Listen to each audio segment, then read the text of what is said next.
Hello, my friends. Chris back again. I hope all you guys are having a great day. Today, we're going to talk about a movie called Pacific Heights from 1990, directed by John Schlesinger. Okay, this stars Michael Keaton, Matthew Modine, Melanie Griffith, and Beverly D'Angelo. So, Michael Keaton is like this kind of, he's a bum, kind of on the run. He's always screwing with people. And he moves into Matthew Modine's new apartment complex. Well, Matthew Modine and Melanie Griffith are the owners of this new apartment complex, and they have a few tenants, but Michael Keaton kind of puts himself in the apartment without their consent. He makes it seem like he's going to pay him, he's going to do all these things for him, and then he never does. And then in the city of San Francisco, there's squatter laws. You can't kick someone out once they're in your house and all this, which I think is asinine and BS. But that's just me. So I won't live in California ever. But the uh, the premise of the film is pretty like as a property owner and things like that, it would piss me off if somebody did this to me. And so Matthew Modine's reactions in this film to Michael Keaton moving into his place and destroying everything and doing all this is really it really hits home with some people, you know what I mean? Especially people who are property owners and have had to deal with things like trespassing and all that kind of stuff.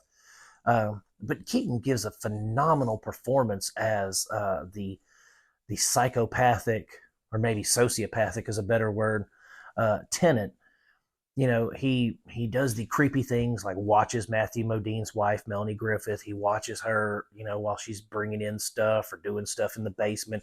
You know, he's sitting in his car smoking a cigarette while she's changing a fuse box and she don't know he's there, kind of thing. Just creepy stuff like that. And then come to find out when they're finally able to get into their apartment, he's trashed it, stripped all the wiring out, you know, made holes in the floor so he can put rats and stuff in the building, just to screw with them, you know what I mean? So it's really uh, he's a real scumbag, and you don't like him. And then you come to find out later in the film that he doesn't have to do this stuff. He's a very, uh, and this is what makes you even madder at this dude, is because you realize that he isn't this poor homeless jackass that he pretends to be. He's actually from a very well-off family that could pay his rent. They could pay for the damage. He could do everything he wanted to do, but he's just a piece of crap and doesn't want to do that. And that's what makes his character even worse.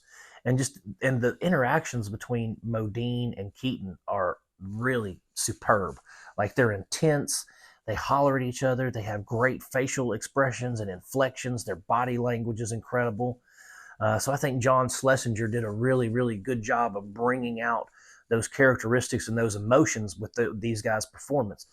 Beverly D'Angelo, she's like Michael Keaton's kind of estranged love interest. They just bang from time to time, and you know, Modine or Griffith, one of them talks to her eventually, and she tells him all about how he's a, you know, what his mo is and stuff like that. And it's just, Beverly D'Angelo's really good in it, even though she has a very limited role. She's only in it for like 2 or 3 scenes, but her scenes are good and they establish Michael Keaton's character. Um, Melanie Griffith is good in it. She's I, I don't want to say she's as good as Matthew Modine in this. She's not, because she's a supporting character. You know, she's the wife that is being terrorized that Modine has to protect, along with his interests. We also get Mako as one of the tenants. Him and a lady, they're the Watanabes, and they're really good because they add another layer of interaction. It's not just Modine interacting with Keaton the whole film. Like, he has to also manage the relationship with the Watanabes, and their apartment backs up against Michael Keaton's apartment. So he's like, everything that he's put, like rats and roaches and all that, they're coming into their apartment. And so Modine's having to not only try to get Keaton out of his building, you know, but he's also trying to appease the Watanabes and being like, I'm trying to get the, you know, the roaches under control. I'm trying to get the mite, you know, I'm trying to do these things to help you guys and keep you happy here, but I can't do anything with this asshole living next door. And so, you know, that's where we're at on that. But overall, I thought it was a great suspense thriller. Like, Michael Keaton coming right off of Batman in 1990. You can tell he had, and you can also see his psychotic inflections pre Desperate Measures. You know what I mean?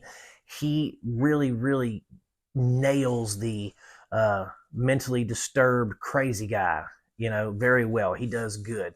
It's a little bit Bruce Wayne because he's supposed to be kind of affluent, but it's also a little bit John Wayne Gacy. You know what I mean? Like he's just a little bit thrown off, and it makes him scary. So overall, I thought this was a 3.5 star movie. It's definitely worth your time. I don't know where it's streaming at. I got it as a DVD rental on Netflix. We've only got 30 days until the Netflix DVD service is going the way of the dodo. So I'm trying to get in as many of these old movie watches as I can that I can't find streaming places. So yeah, that's where I watch this at. I'm sorry it's not streaming anywhere, guys, or I'd tell you where it's at. Uh, but yeah, if you guys want to keep, getting Cinema Dolce 56 recommendations and stuff, just click like and subscribe, ring the bell, go over to Facebook, join up on the Facebook group Cinema Dolce. And as always, guys, I'm going to keep making them as long as you keep watching them. Oh, also TikTok, folks, come on over to YouTube. Like and subscribe to my videos, guys. That way you can get more content from me. Anyway, I'm going to keep making them as long as you keep watching them, my friends. God bless. Peace out. Oh, and I love you guys.